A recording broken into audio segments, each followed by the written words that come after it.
Man, I be chilling like a motherfucker, yo. You know, I got the house slacks on, yo. Got an old sweater.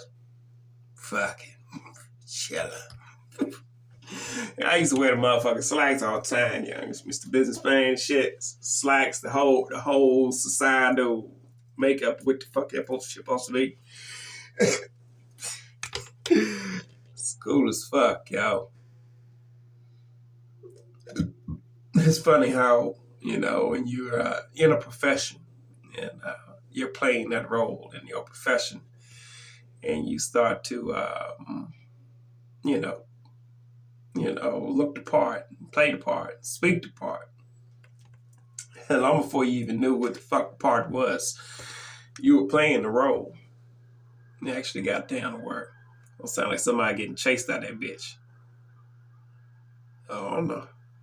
Somebody done did some shit. They're gonna lock somebody up tonight. Police just went down the motherfucker. I just heard them. I just heard them screaming the sirens down the road and shit. Oh man. Well, it's always something more in the mind, to explore.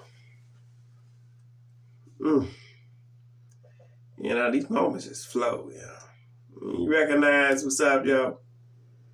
I mean, you're present for your own self. Alone, and you have, you actually love yourself. That's not something that a lot of people are taught in society. Most places, Or they're taught love in some kind of bullshit fantasy. Most cases, love. They learn about that shit in fucking grade school. And they teach you about fucking Valentine's Day or some shit like you don't see a fuck about these goddamn holidays. Like, find yourself somebody special. Give them a gift for their love. Same thing with the fucking other holidays, buy somebody a fucking gift. I stopped doing this shit. I'm like, fuck you niggas. I'm not participating. And just for the sake of a fucking holiday. The real gift is your presence. And when you share a riddle, that can allow somebody to look within and connect with themselves. That's a gift that keeps on giving. If the person so chooses to remain present with themselves. Because the greatest,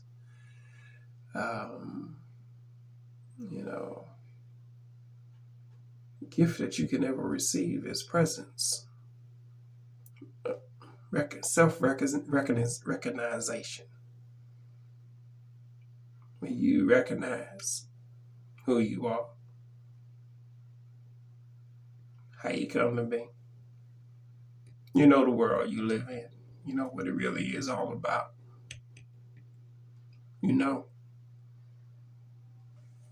And childish fucking fairy tales go by the wayside. Yeah, I got friends, they in their religion.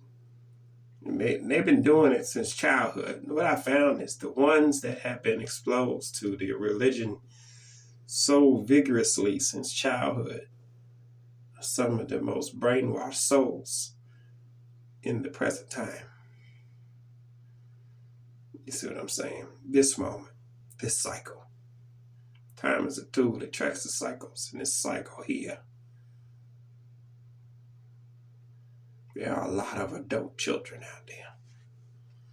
It don't matter what the religion, Some, I understand them. I know what the core benefit of. It's not so much of control and manipulation, but it's more of a place to mitigate the chaos in society. Think if people didn't have some type of moral fiber or higher recognition, higher thought pattern. Even if they just thought it only goes as high as to the feet of another. in their worship. It's a height, nigga. Higher than 6 feet. So I guess you ain't totally fuck it up yet. That means you got an opportunity to get off your fucking knees. And maybe work your way up to the kneecap. But if you raise up too slow, you may end up with a dick in your mouth. You see what I'm saying? See, but that's what happens when you look outward for your salvation. Now, somebody will tell you exactly what you want to hear. You can't blame them because you actually begged for it. Yeah, I like this. I desire that. Blah blah blah blah blah blah. And you told somebody exactly what you want. What's your wish?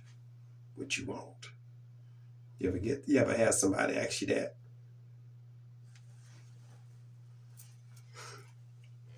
What do you want? What is it that you really want? What is your desire? What's the one thing that you wouldn't want anybody to know? You know we brothers, right? We all brothers here. There's no secrets with us. And this dumb son of a bitch go ahead and riddle off all the shit that he should have kept to him damn self. And they give him that motherfucker what they desire, you know. Even if it's society may deem it unsatisfactory, not proper. But this person quietly enjoys the things that society would turn a blind eye to. See what I'm saying? Because this person has this want, need, and desire that's consistently being refilled and measured. And once the person's good and hooked on their desire, take it from them. Ain't nobody, they ain't gonna work harder for something once they got real used to it. And if they never had it, why would they even give a fuck about it? So we have to give you something that you desire and allow you to get so comfortable, create the circumstances to allow this to manifest your undoing.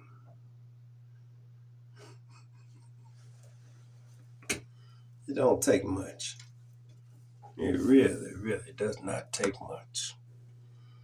A few words here, maybe a picture here, and whip, bam, winkle.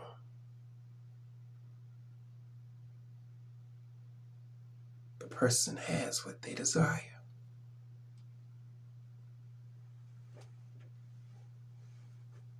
Don't you get it? Just like a child, they'll dangle the candy at you.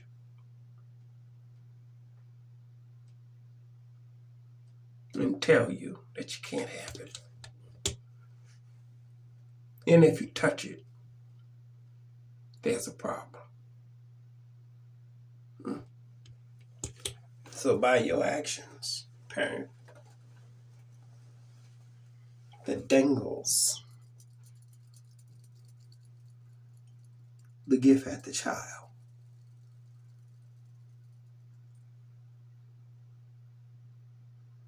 but doesn't give the child what they need in abundance, then your mindset is of scarcity.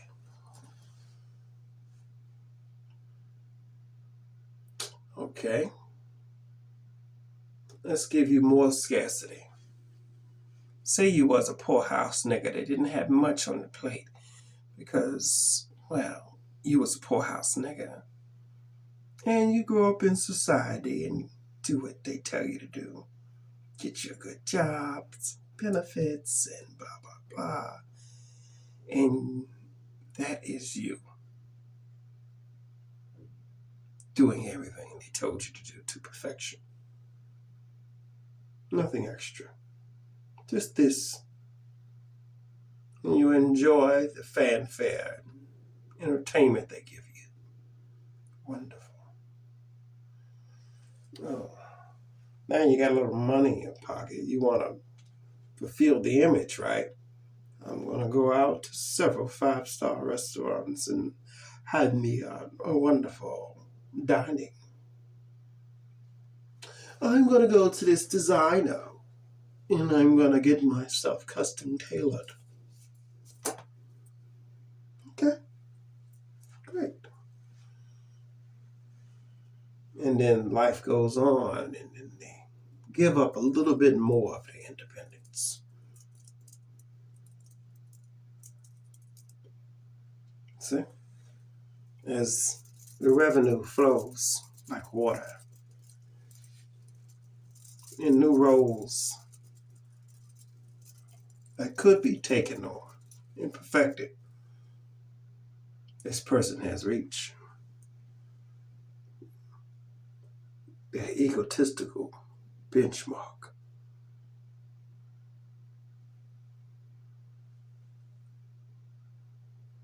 Which is a step lower from where they were when they were hungry. A whole lot of what took them, what it took to get them to their higher levels was perseverance and dedication for self. But when a young soul isn't used to having things, let me spend all that money up having that experience. Big tipper, you say. Oh, wonderful trip traveler. This, that, and the other. But more time is being invested in these trivial fucking activities than what matters, life. Than the life you have. Than your health. Than your well-being. Now you're celebrating. How they teach you in society to celebrate? With a fucking drinking hand. And a fast bitch that's ready to fuck. And you indulge in your desires. And as you grow, your ego grows. Your status grows. So far away from the person that was ready and present. Now, your biggest activity is what restaurant you want to go to tonight. Which isn't really a problem. But it's what you do after the meal that matters. Now this person can afford to have all the finer things. You're going to catch up for lost time. You're going to do it big. So much for fasting. Fuck that shit. I ain't no fucking Muslim. That's what most niggas say. That mean I gotta give up my pork, nigga. Each one teach one, right? But the decisions we make, they will either elevate us or destroy us. And it's all up to us to think about what the fuck we're doing to ourselves. Did I say anything about a group? No. Did I ever say anything about togetherness? No. I said individuality, and selfishness, and truth, nigga.